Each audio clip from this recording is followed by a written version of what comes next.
Épître de Paul aux Galates, chapitre 5. C'est pour la liberté que Christ nous a affranchis. Demeurez donc fermes, et ne vous laissez pas mettre de nouveau sous le joug de la servitude. Voici, moi Paul, je vous dis que, si vous vous faites circoncire, Christ ne vous servira de rien. Et je proteste encore une fois à tout homme qui se fait circoncire, qu'il est tenu de pratiquer la loi tout entière. Vous êtes séparés de Christ, vous tous qui cherchez la justification dans la loi. Vous êtes déchus de la grâce. Pour nous, c'est de la foi que nous attendons, par l'Esprit, l'espérance de la justice. Car en Jésus-Christ, ni la circoncision, ni l'incirconcision n'a de valeur, mais la foi qui est agissante par la charité. Vous couriez bien. Qui vous a arrêté pour vous empêcher d'obéir à la vérité?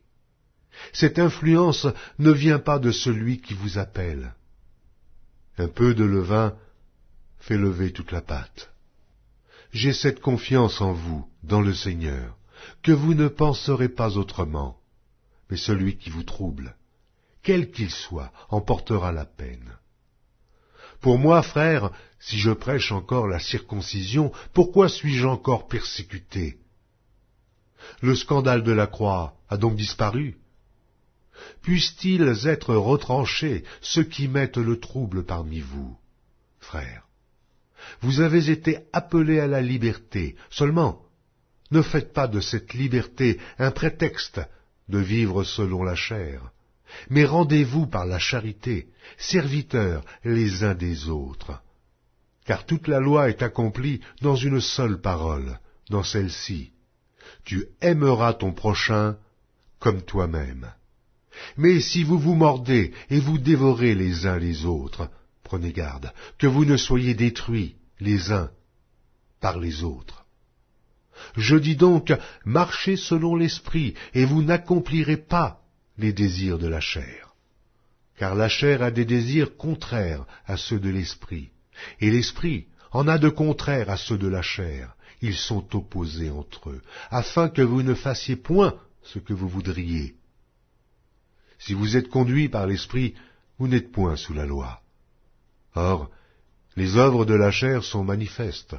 Ce sont l'impudicité, l'impureté, la dissolution, l'idolâtrie, la magie, les inimitiés, les querelles, les jalousies, les animosités, les disputes, les divisions, les sectes, l'envie, l'ivrognerie, les excès de table et les choses semblables.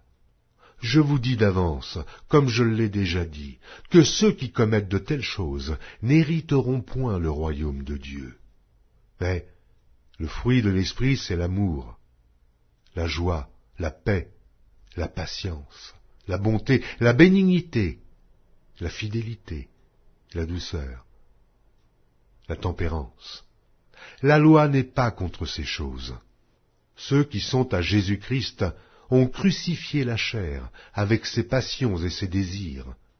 Si nous vivons par l'Esprit, marchons aussi selon l'Esprit. Ne cherchons pas une vaine gloire, en nous provoquant les uns les autres, en nous portant envie les uns aux autres.